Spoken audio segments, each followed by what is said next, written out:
سلام بچه، من امیرم. خوش اومدید به چنل امیرمونم. رو تیزر سوم آلبوم پیتزا می‌خوایم ریاکت بریم. هرچند زیر پست هیدن کامنت گذاشتن که آقا این تیزر چهارم اشتباه نوشتی دیگه، حالا سوم چهارم فرقی نداره.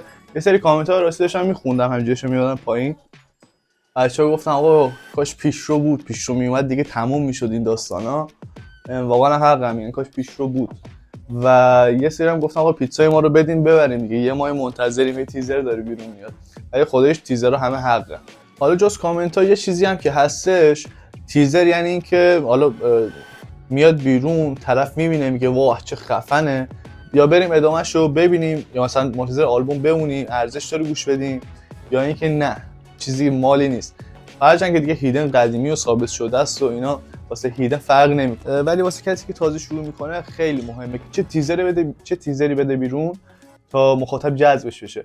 این تیزر رو من ندیدم، میخوام روش ریاکت برم، وقت رو تلف نکنیم، بریم سراغ تیزر مراتیدن و شایع آلبوم پیتزا.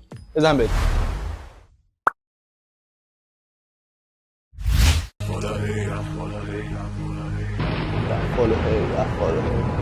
زیر خم ابرو گرفتم تون در محشی گرگا سرخم شهری.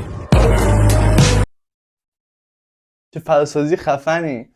اولش که میگه داشت رفت بالا هی رفت بالا هی رفت بالا هی، حالا منظور شاید اینه که پیگو رفت بالا، یا اینکه داشت داره همینجوری سود میکنه میره بالا. بعد یهو صدایی اومد، فکرم در داره باز میشه، یه صدایی مثلا یکی داره زوزه میکشه، یا یه صدایی اومد من نفهمیدم. این افکت های روی لباسش دوباره برگردونم عقب، میخوام یه چیزی بهتون نشون بدم.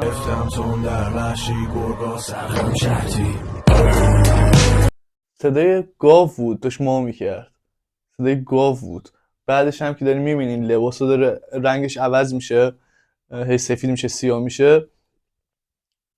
این فکر کنم حالا نشونش اینه که مثلا سفیدی داره میاد رو مشکی، یعنی داشت گرگه و اینا. حالا همچین معنی شاید بده، بریم ادامهش ببینیم. موتورو کار دویسون، اینم شایع. فول مشکی فول نینجا سکسی مثل پیتزا. فول نینجا. یاد فیلم چیز افتادم، مردان ایکس، گرگنما. فکر کنم 5-6 تا بود دیگه سری اومد بیرون.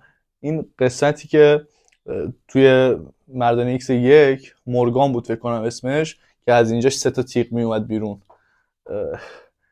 اینجاش شبیه همونه، با موتور داره میره، حرف از گرگ هم میزنه، یادم همون افتادم. خور فول پر رو آلفا یک اینجا نخبه 20 نمره لایف ستایل تو بمبه دور موج فول گلد تاپ بای مندم لونجه تهران و کس شرق بخند کنار ما گوش در داره رو توت فرد ما میزنه دلمون بر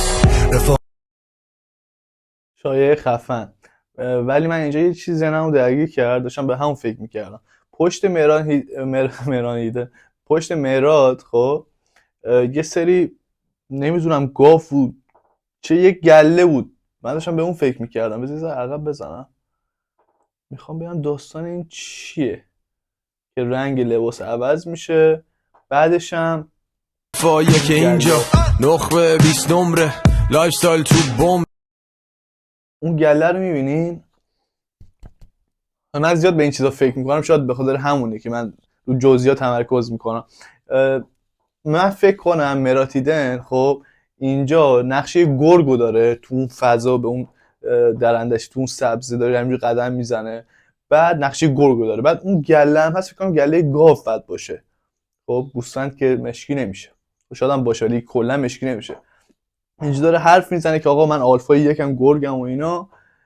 اون گاوا هم که دیگه متوجه باید باشین که یهو میخواد حمله کنه. فکر کنم همچین داستانی باشه برداشت من از این تا اینجای تیزر. بریم ادامه تیزر که دور موج فول گلد تاپ بای مندم لونجه تهران و کس شرق بخند کنار ما گوش در داره رو توت فرد ما میزنه دلمون بر رفاقتی دور همین یه سیسه بوتون یه روح قوی اگه قندی رفیق خود منی بزنیم بیرو خونه نری بهترین رفیق منی. یاد این ترکش افتادم. شاید دیگه استایلش همیشه یه جوره دیگه، کلماتی که استفاده میکنه تو رو یاد یه ترک قبلیش میندازه. اینجا یه صدای شیر اومد، دقت کردین؟ دوباره میذارم ببینین.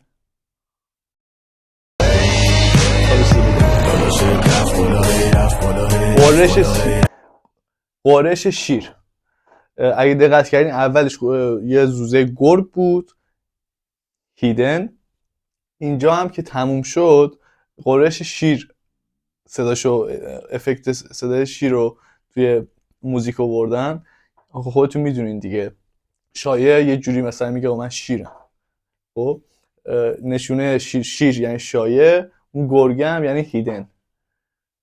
داستان کلا جنگلیه کلا همچین فضایی رو داره بهت میده، این فضا همچین حسی بهت منتقل میکنه. بریم ادامهش ببینیم.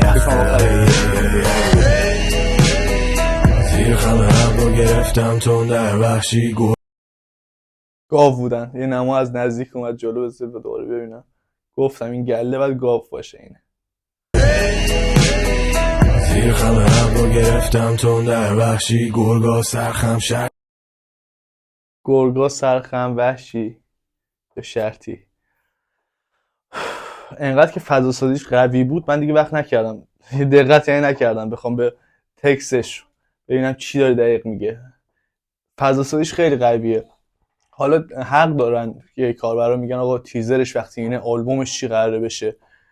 تیزرش خیلی قویه. کلا مراتیدن تیزری که میخواد بده بیرون انقدر قوی میده که شنونده مثل من مشتاق باشم آقا این داستانش چیه، آلبوم بیاد بیرون. یه کار درستی هم داره میکنه، هرچند موزیک هم میاد بیرون واقعا حرفه‌ایه، مثل تیزرش حرفه‌ای تره تا اینجا. در کل که این فضا سازی ویدیو همون تیزر که کارش همینه که بعد مخاطب رو جذب کنه، آماده کنه گوشش و چشمش واسه آلبوم، این کارو کرد و منم جذب این تصویر چی میگن این سناریویی که واسه این تیزر درست کرده بودن شدم. مخصوصا اون گله گاو و اون افکتی که تو لباسش بود سفید میشد سیاه میشد، شایه قرش شیر و خلاصه که واقعا قشنگ بود. بی صبرانه خودم هم منتظر آلبوم پیتزا هستم، پیزا که ببینیم قراره چه اتفاقی بیفته تو این آلبوم و چقدر ما قراره حال بکنیم. بیشک یکی از بهترین آلبوم‌ها، جوری که تیزرها به این اسم منتقل کردن. رفقا مرسی که تا اینجای ویدیو همراه من بودین. واسه اینکه ویدیوی بعدی من ببینین چنل یوتیوبم سابسکرایب کنین، زنگوله رو بزنین. از ویدیو خوشتون اومد لایک یادتون نره. تا ویدیوی بعدی بدرود.